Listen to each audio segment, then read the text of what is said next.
سورہ کہف جس کی بڑی فضیلت بھی آئی ہے، جیسے کہ میں نے بتایا آپ کو. سورہ کہف جو ہے یہ کب نازل ہوئی تھی اس کی چھوٹی سی بات میں آپ کو بتا دوں. اس میں اصحاب کہف کا ذکر آیا ہے. اصحاب کہف کون ہیں؟ یہ چند نوجوان تھے جو اپنا ایمان بچا کر بادشاہ سے ایک غار میں پناہ لینے کے لیے نکل گئے تھے. ان کا معاملہ کیا ہوا تھا آپ کو تھوڑی سی تفصیلات میں عرض کروں اور اس کے بعد یہ سورہ کا شان نزول میں آپ کو میں بتاؤں. ہوا یوں تھا کہ دقیانوس نام کا ایک بادشاہ عیسیٰ علیہ السلام کی امت ہی میں، عیسیٰ علیہ السلام کے آسمانوں پر اٹھا لیے جانے کے کئی سالوں کے بعد ایک دقیانوس نام کا بادشاہ آیا، اور وہ بہت ہی ظالم تھا اور وہ بت پرستی میں مشغول ہو گیا. دین عیسائیت سے منحرف ہو کر کے لوگوں کو الگ پوجا پاٹ میں مصروف کر دیا. تو جو لوگ اس کے دباؤ میں آ کر کے اس کا کہا مان رہے تھے، ایک نئے دین کو رائج کر رہا تھا، اسی کے درباریوں میں کچھ نوجوان تھے. ان کی تعداد کا صحیح علم اللہ ہی کو ہے. بعض نے 7 بتایا ہے، بعض نے 8 بتایا ہے. قُلْ رَبِّي أَعْلَمُ بِعِدَّتِهِمْ وَمَا يَعْلَمُهُمْ إِلَّا قَلِيلٌ. اللہ فرماتا ہے اے محبوب آپ فرما دیں کہ میرا رب ہی ان کی صحیح تعداد کو جانتا ہے. وہ کتنے تھے؟ 7 نوجوان یا 8 نوجوان یہ بادشاہ کے درباریوں میں سے تھے. بعض نے کہا ہے کہ سپاہیوں میں سے تھے. وہ ایمان والے تھے اور اللہ پر یقین رکھتے تھے، آخرت پر یقین رکھتے تھے. وہ شرک اور بت پرستی میں ہرگز نہیں ملوث تھے، لیکن وہ اگر اپنا ایمان ظاہر کرتے تو بادشاہ انہیں قتل کر دیتا. بادشاہ نے بہت ظلم کیا تھا. جس کے اندر بھی ایمان کا تھوڑا سا بھی شائبہ اس کو ہوا، اس کے ساتھ اس نے بہت سخت ترین سلوک کیا. یا تو پھانسی پر چڑھایا گیا یا پھر اسے جلا دیا گیا یا قتل کر دیا گیا. تو یہ نوجوانوں نے اپنا ایمان چھپائے رکھا، لیکن کب تک چھپاتے؟ ایک بار ایسا ہوا کہ یہ آپس میں مل کر کے کچھ بات چیت کر رہے تھے. بادشاہ تک کو خبر ہو گئی کہ میرے درباریوں میں سے کچھ لوگ ایسے ہیں جو میرے دین پر قائم نہیں ہیں، وہ دین عیسائیت پر ہیں، اللہ کو ایک مانتے ہیں، عیسیٰ کو رسول مانتے ہیں. تو جیسے ہی اس کو خبر ہوئی تو ان نوجوانوں کو بھی یہ خبر ہو گئی کہ بادشاہ تک ہمارے حالات معلوم ہو گئے، اب ہمارا جانا وہاں پر مناسب نہیں. تو ان 7 نوجوانوں نے یا 8 جو بھی ہیں، ان لوگوں نے ارادہ کیا کہ ہم شہر چھوڑ کر کے نکلتے ہیں. تو ان لوگوں نے صبح سویرے، یعنی صبح سورج نکلنے سے پہلے رات کے تھوڑے سے حصے میں یہ نکل پڑے اور شہر بھی چھوڑ دیا. بیچ راستے میں ایک اور صاحب ان سے ملاقات کیے، ان کو بھی اپنے ساتھ لے لیا. تقریباً یہ 8 ہو گئے. وہ پیشے سے کپڑے دھونے کا کام کرتے، تو ان کے ساتھ ایک کتا بھی تھا، وہ کتا بھی پیچھے ہو لیا. تو ان نوجوانوں نے پکار کر کے کہا رے اس کتے کو چھوڑو، یہ بھونکے گا تو ہم سب کو خبر کر دے گا، یہ بھونکے گا تو ہمارے ہونے کا لوگوں کو احساس ہو جائے گا. تو کتے کو اسی وقت اللہ تعالیٰ نے فصیح زبان عطا کی. وہ کتا ان سب نوجوانوں کو جواب دینے لگا ان کی زبان میں کہ اے لوگوں، اے نوجوانوں، میں تمہیں مشکل میں نہیں ڈالوں گا، تمہاری حفاظت پر مامور رہوں گا. تو اس کو ساتھ لے لیا کتے کو. جب ایک جانور بات کرنے لگے تو پھر یہ حیرت کی بات ہے، انہیں اندازہ ہو گیا کہ اب اللہ تعالی ہمارے رحم فرمائے گا اور ہماری حفاظت فرمائے گا. تو یہ نوجوان نکل کر کے شہر سے کافی دور ایک غار میں جا کر پناہ لیتے ہیں. غار پہاڑوں کے بیچ میں پتھروں سے ڈھکا ہوا ایک غار، اوپر سے کھلا ہوا ہے. تو اس غار میں یہ لوگ اندر گئے، جا کر کے سوئے. اللہ فرماتا فَضَرَبْنَا عَلَىٰ آذَانِهِمْ فِي الْكَهْفِ سِنِينَ عَدَدًا. اللہ تعالیٰ نے ان پر نیند کو، ان کے کانوں پر نیند کو طاری کر دیا، ایسے کہ جیسے کہ موت والی نیند ہوتی ہے. وہ سو گئے، وہ جتنے اصحاب کہف تھے اندر سو گئے. تو ایسی ان کو نیند طاری ہو گئی کہ وہ ہوش میں بھی نہ آئیں، اٹھ نہ سکیں. اس طرح کی نیند ان پر طاری ہو گئی. اسی لیے حکمہ نے کہا ہے کہ نیند موت کی بہن ہے. جب بھی سوتے ہو توبہ کر کے سو، یہی نیند تمہاری آخری نیند بھی ہو سکتی ہے. مردہ جو سو جاتا ہے اور پھر ہم رات کو بستر میں سوتے ہیں، دونوں میں زیادہ فرق نہیں ہوتا. ہم بھی ہوش میں نہیں ہوتے اور وہ بھی ہوش میں نہیں ہوتا. لیکن بسا اوقات مردہ سارے لوگوں کو دیکھ رہا ہوتا ہے اور ہم کو تو خبر بھی نہیں ہوتی ہمارے آس پاس کون ہوتا ہے. تو موت کے قریب ہوتے ہیں ہم نیند میں. اسی لیے سو کر اٹھنے کے بعد جو ایک دعا ہے آپ کو یاد ہونی چاہیے، الحمدللہ الذی احیانا بعد ما اماتنا. دعا بھی میرے آقا نے یوں سکھائی ہے. یوں کہو تمام تعریفیں اس اللہ کے لیے جس نے ہمیں موت کے بعد دوبارہ اٹھایا ہے. ہر دن ہم یہ پڑھتے ہیں ہمیں موت کے بعد دوبارہ اٹھایا ہے. خیر، تو وہ اصحاب کہف سو گئے اپنے غار میں. اب بادشاہ کو یہاں بادشاہ دقیانوس کو خبر ہو گئی کہ یہ میرے درباری، میرے جو وزیر، میرے سپاہی تھے، یہ کہاں چلے گئے. لوگوں نے کہا کہ وہ ایمان والے لوگ تھے، وہ تیرے دین پر نہیں تھے، وہ تجھ سے جان چھڑا کر نکل گئے. تو بادشاہ بڑے غصے میں آیا، کہا ان کی تلاشی کی جائے، ان کے پیچھے پولیس لگا دی جائے تلاشی کے لیے. لوگ ڈھونڈتے ڈھونڈتے جب ان کا پتہ معلوم کیا تو پتہ چل گیا کہ فلاں غار کی طرف ان کو جاتے ہوئے کچھ لوگوں نے دیکھا تھا. تو وہاں تک بادشاہ پہنچ گیا. جب غار کے اندر دیکھا گیا تو یہ مست نیند میں سو رہے تھے. تو بادشاہ نے آرڈر دیا کہ ان کے لیے میری طرف سے سزا یہ ہے کہ غار کا منہ بند کر دو چاروں طرف سے، کہ یہ کہیں سے نکل نہ سکے، یہی ان کی قبر بن جائے. تو مضبوط پتھروں سے اس غار کو باندھ کر کے ختم کر دیا گیا. یعنی ایسے کہ اس میں داخل ہونے کا بھی کوئی راستہ نہیں، خارج باہر نکلنے کا بھی کوئی راستہ نہیں. ان کی وہیں پر قبر بن گئی، ان کے گمان میں، بادشاہ کے گمان میں. تو بادشاہ نے کہا مجھ سے جو جان چھڑا کر کے جائے گا اور میرے دین پر جو قائم نہ ہوگا اس کا یہی حشر ہوگا، انجام ہوگا. لیکن اسے معلوم نہیں کہ یہ اللہ کی حفاظت میں آئے ہوئے تھے. رب تبارک و تعالیٰ ان کی کیسی حفاظت کر رہا ہے. اللہ اکبر. یہ لوگ چلے گئے دیوار باندھ کر. ایک چرواہا تھا وہاں پر، اس نے دیکھا یہ سارا واقعہ، اس نے وہاں پر دیوار پر پورا واقعہ لکھ دیا تھا کہ یہ لوگ، ان کا نام یہ ہے. یہ لوگ بادشاہ سے اپنا ایمان بچا کر کے نکلے تھے، تو بادشاہ نے ان کے غار کے اوپر دیوار بنا دی اور ان کو یہیں پر اندر ختم کر دیا گیا ہے. تو ایک دیوار پر اس نے پورا واقعہ لکھ دیا تھا. یہ بات آئی گئی ختم ہو گئی. بادشاہوں کے دور آتے ہیں جاتے ہیں، ختم ہو گئے. کب تک رہے گا ظلم کا دور؟ بڑے بڑے ہلاک و برباد ہو گئے. کرسیاں ہل جاتی ہیں. فرعون اور نمرود کی کرسی باقی نہیں رہی تو پھر دوسرے کی کیا ہے، جن کو پوری دنیا کی حکومت پر غرور تھا. دقیانوس بھی ختم ہو گیا.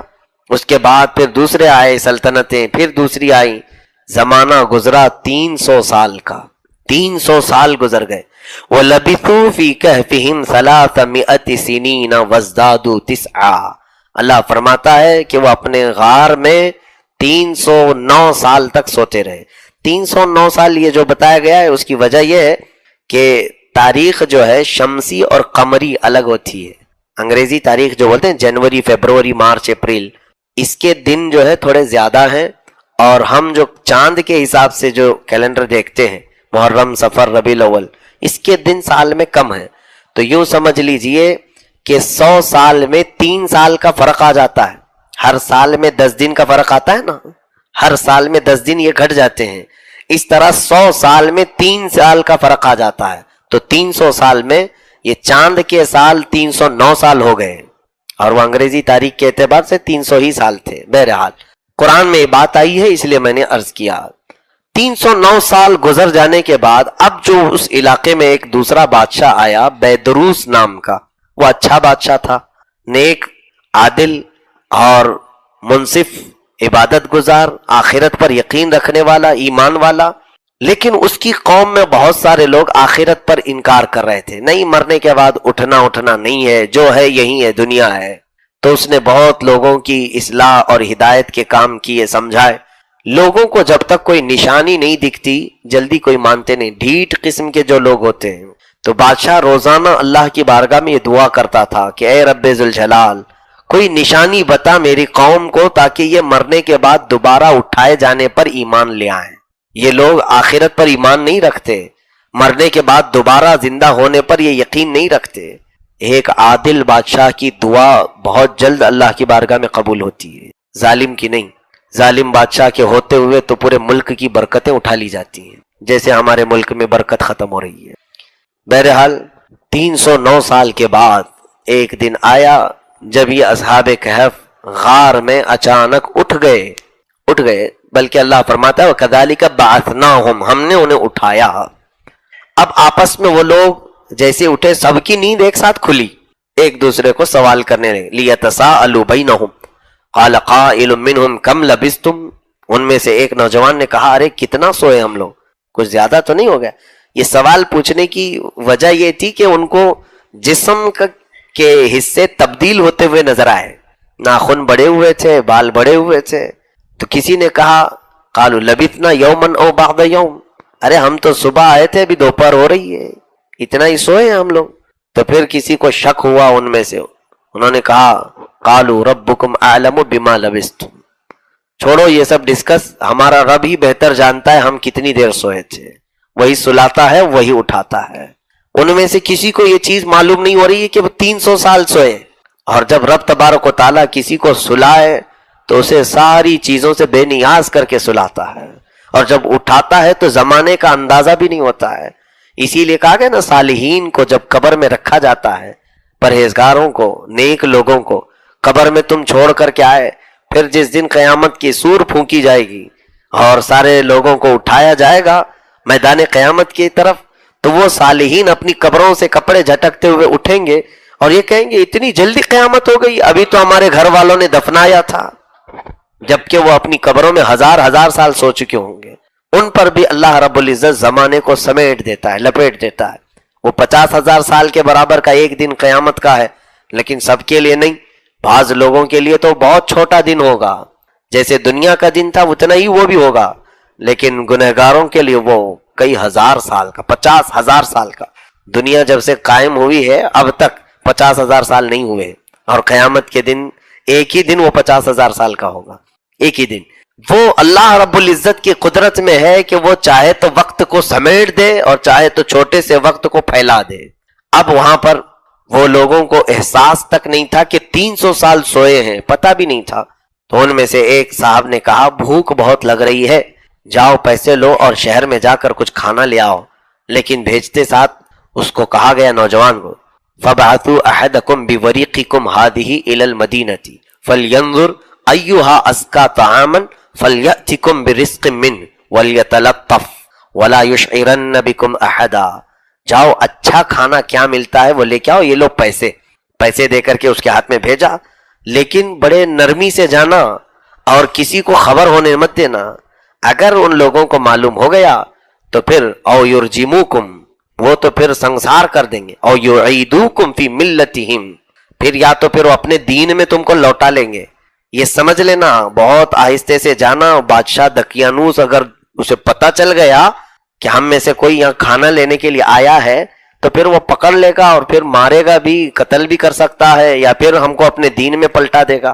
ان کو یہ بھی نہیں معلوم تھا کہ وہ 300 سال پہلے کہیں اس کی ہڈیاں گل چکی ہیں. دقیانوس جس کے خوف سے یہ لوگ نکلے تھے. بہرحال ایک صاحب اس میں سے پیسے لے کر کے نکلے.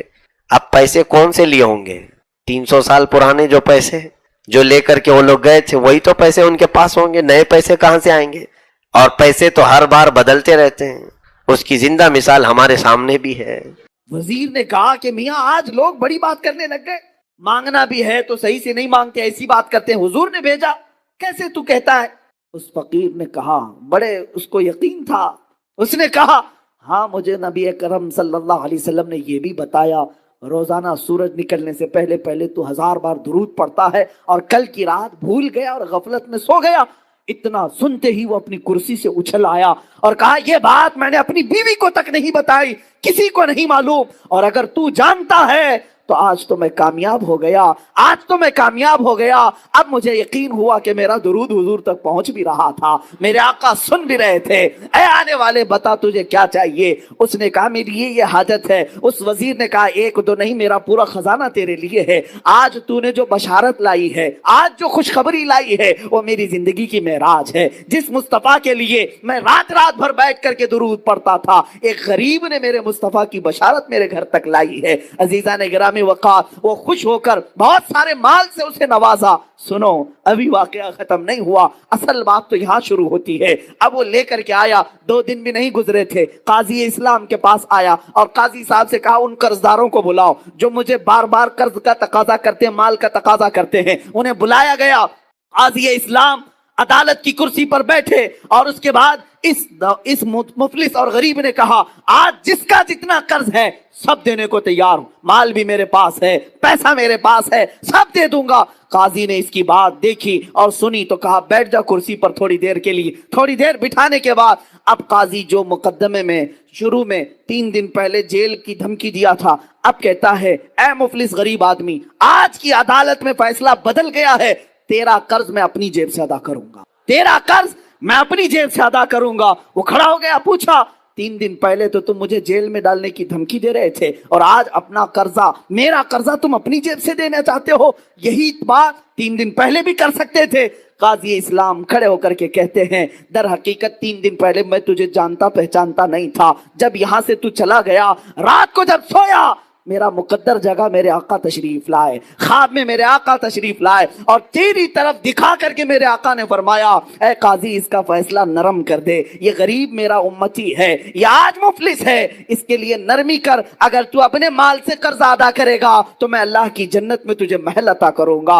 اے غریب، اے مفلس، میں یہ سودا تیرے ہاتھ نہیں بیچنا چاہتا، میں تیرا قرض خود اپنے ہاتھوں سے ادا کروں گا۔ اب قاضی اسلام بتاؤ، کسی کورٹ کا جج کھڑا ہو کر کے کسی مجرم کی طرف سے صفائی دے رہا ہو اور اپنا قرضہ بھی دے رہا ہو، ایسا سننے کو نہیں ملتا۔ جب قاضی اصرار کرنے لگا اور یہ مفلس آدمی غریب آدمی خود دینے پر اصرار کرتا رہا، یہ دونوں کی تکرار چلتی رہی اور جو مجمع میں قرض دار بیٹھے ہوئے تھے سب اپنی کرسیوں سے کھڑے ہو گئے۔ کہا قاضی صاحب آپ بھی رہنے دیں، یہ بھی رہنے دیں، ہم نے اپنا قرضہ معاف کر دیا اور اب بھی اس کو اگر ضرورت ہے تو ہم زندگی بھر اس کو قرض دیتے رہیں گے، ہمیں معلوم نہیں تھا کہ میرے مصطفیٰ کی بارگاہ میں اس کا یہ مقام ہے۔ عزیزان گرامی، وہ عدالت کے اس جلسے سے نکلا شاداں و فرحاں ہو کر کے، خوشحال ہو کر کے، اسی واقعے کی طرف میں اشارہ کرتے ہوئے عرض کرتا ہوں، وہی تو دربار ہے، وہی تاجدار مدینہ ہے جن کی سخاوت کا عالم یہ ہے میرے کریم سے گر قطرہ کسی نے مانگا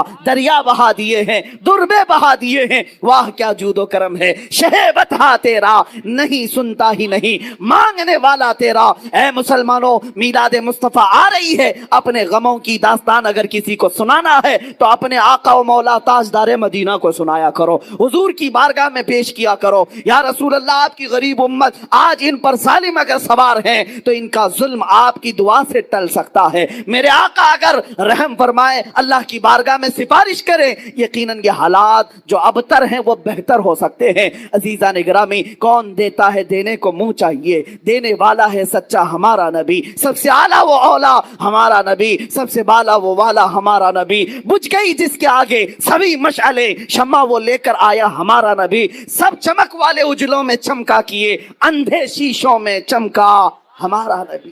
یہ شان مصطفیٰ ہے۔ عزیزان گرامی وقار، یہ کائنات میں مسلمانوں کے لیے آج بھی وہ دروازہ کھلا ہے، ہم کیوں در بدر کی ٹھوکریں کھائیں، ادھر ادھر جائیں اور اپنے غموں کی داستان کبھی اس کو سنایا، کبھی اس مالدار کو سنایا اور ذلیل و خوار ہو کر کے نکلتے رہے۔ ایک دربار میرے آقا کا ایسا ہے جہاں چور بھی چھپتا ہے، میرے آقا اس پر دامن رحمت ڈال دیتے ہیں۔ ڈھونڈا ہی کرے صدر قیامت کے سپاہی، وہ کس کو ملے جو تیرے دامن میں چھپا ہو، آتا ہے فقیروں پہ انہیں پیار کچھ ایسا، خود بھیک دیں اور خود کہیں منگتے کا بھلا ہو۔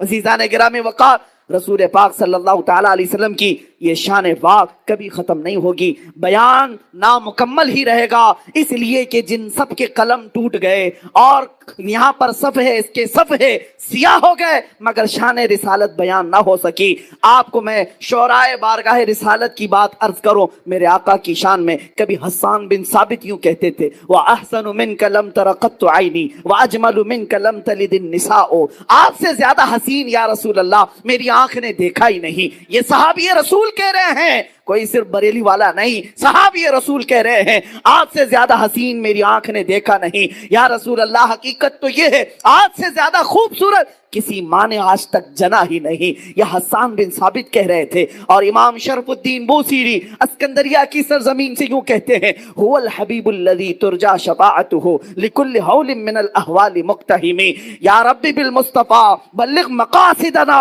واغفر لنا ما مضى یا واسع الکرم۔ کبھی کسی شیرازی نے ایران کی سرزمین سے پکارا لا یمکن الثناء کما کان حقہ بعد خدا بزرگ تو یہ قصہ مختصر، اور سعدی شیرازی نے کہا بلغ العلا بکمالہ کشف الدجا بجمالہ حسنت جمیع خصالہ صلو علیہ وآلہ۔ اور فارسی کے مشہور شاعر عاشق رسول علامہ جامی کہتے ہیں تنم فرسودہ جاں پارا ز ہجراں یا رسول اللہ، تنم فرسودہ جاں پارا ز ہجراں یا رسول اللہ، دلم پج مردہ آوارا ز عصیاں یا رسول اللہ، چوبازوئے شفاعت را کشائی برگنہگارا مکن محروم جامی را درا آ یا رسول اللہ۔ شاعروں نے اپنی اپنی بساط کے مطابق عرض کیا۔ اب آؤ وہ شاعر مشرق قلندر لاہوری بھی جب پکارتا ہے اقبال اپنی زبان میں یوں کہتا ہے بارگاہ مصطفیٰ کی شان بیان کرتے ہوئے محمد کی محبت دین حق کی شرط اول ہے، اسی میں ہو اگر خامی تو سب کچھ نامکمل ہے،